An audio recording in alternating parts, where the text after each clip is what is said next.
This is Indian Noir X, a compendium of real-life paranormal experiences and urban myths from India.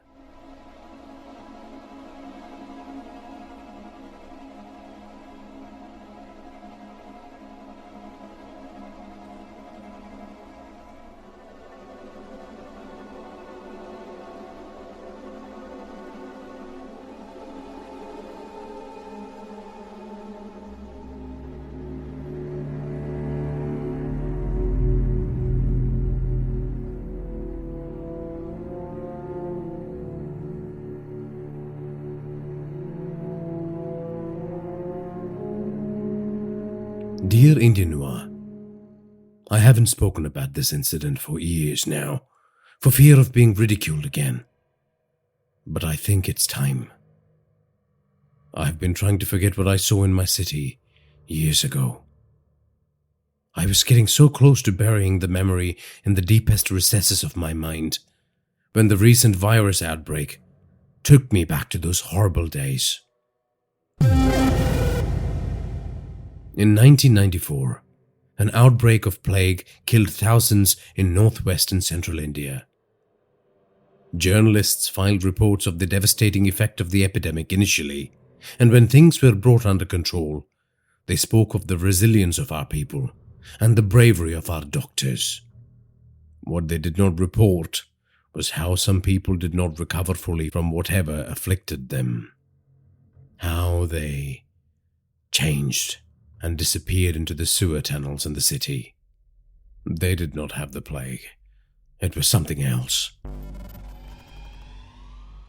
In 1994, I was in a city which I shall not name because of the fear of being discovered, in the state of Maharashtra that was close to the epicenter of the outbreak.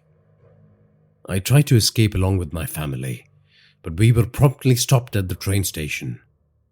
We were taken from there in buses and dropped back at our apartment, where we were asked to wait for mobile medical units.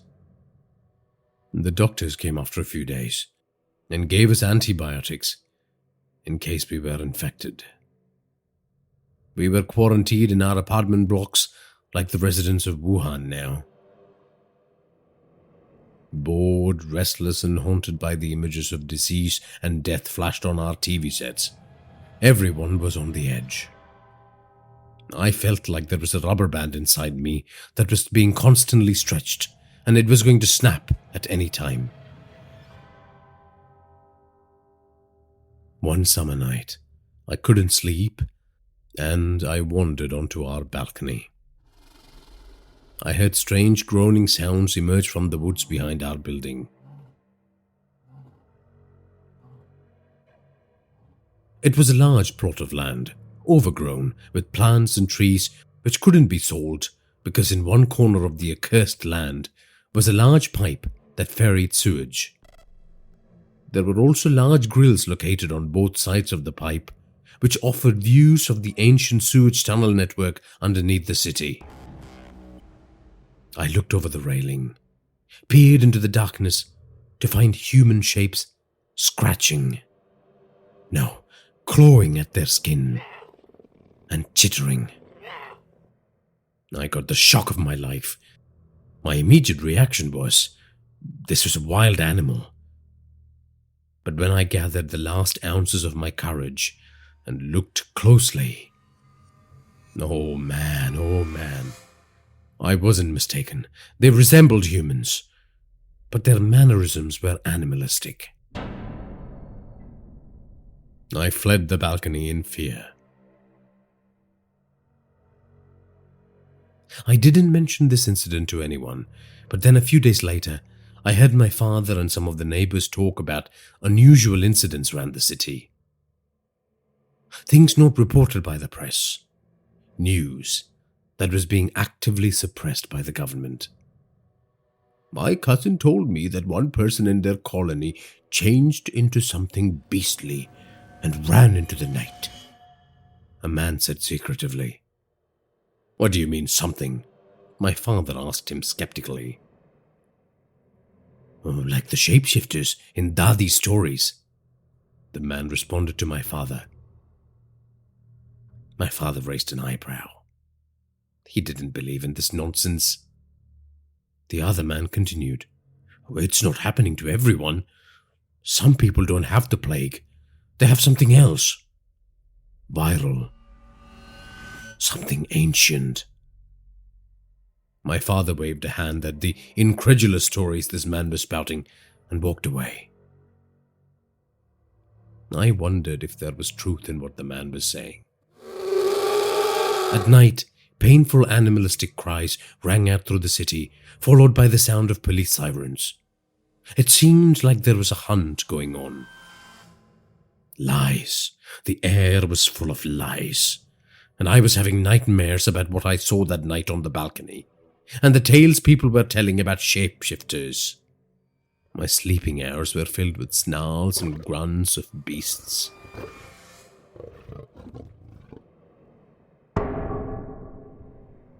A few weeks in quarantine passed, and not going to work or school or the cinema hall became the norm. I didn't see or hear of anything untoward occurring in the woods. I chalked all that I had experienced down to the stress of living under such extreme and terrible circumstances. The plague was not just a disease that destroyed the flesh. It reduced the joy in our souls to ashes. Anyways, I agreed to play cricket with the bored residents of our apartment block, and at one point, someone hit the ball into the woods. It was my turn to go and get it. With a slight sense of hesitation, I squeezed through the eroded gap in the wall. I scanned the surroundings thoroughly before I proceeded. The ball was near the pipe, right in front of the grills that offered a window into the sewage network. I remember this so clearly. There was a slight breeze, and the chirping birds sounded pleasant. But as I walked closer to the ball, I heard the pitiful yowls and yelps of a dog.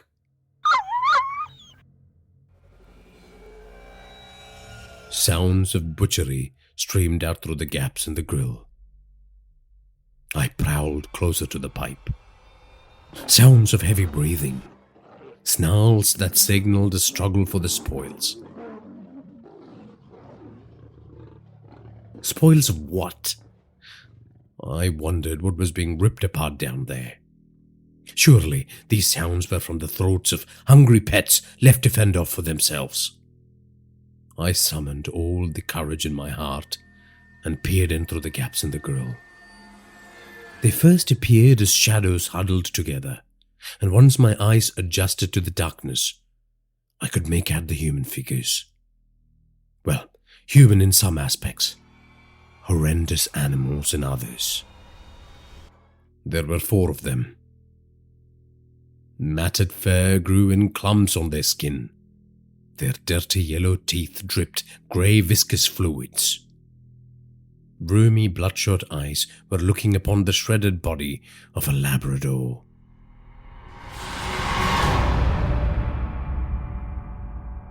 I recognized one of them from the tattered clothes he wore.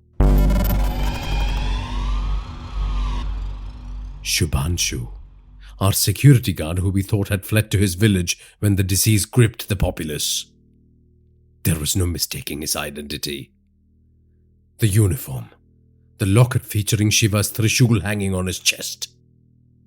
His human features were twisted into a permanent snarl, into the aspect of a brutal carnivore that was neither wolf nor bear.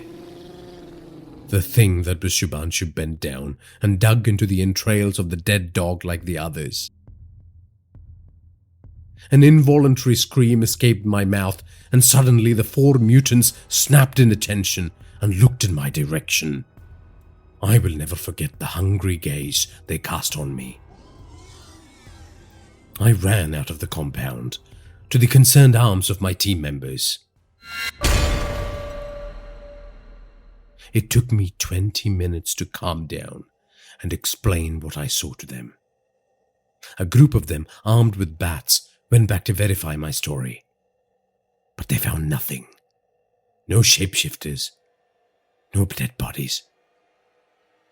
Everyone made fun of me, compared me to the paranoid uncle who was telling everyone stories of shapeshifters running amok in the city. Time passed, but the story became an urban myth because there were quite a few people like me who refused to recant our experiences from those days. Given that the incident I described happened in the 1990s, and I believe that the creatures still dwell in the sewer systems of my city, you might ask me, Nikesh, well, why aren't we seeing footage of these creatures in the age of mobile phones and CCTVs? How do these creatures survive? These are all valid questions. But do you know how many animals and people go missing in India every year? Take a guess. Go on. About 3.5 lakhs. Where do you think these people go?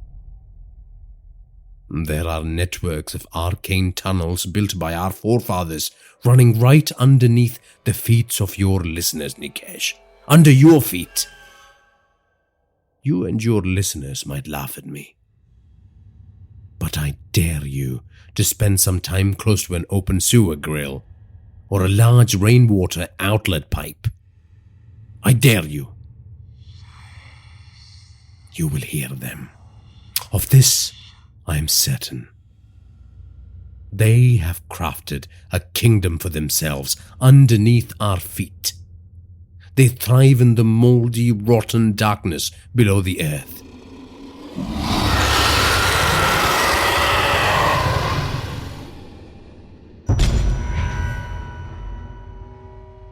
This new virus from China. Some will die. Some will live. That's all that's going to be reported. Some will change. And the truth of what happens to them will never be known. That's all I got to say. I wish you and your family well. Signed, YP.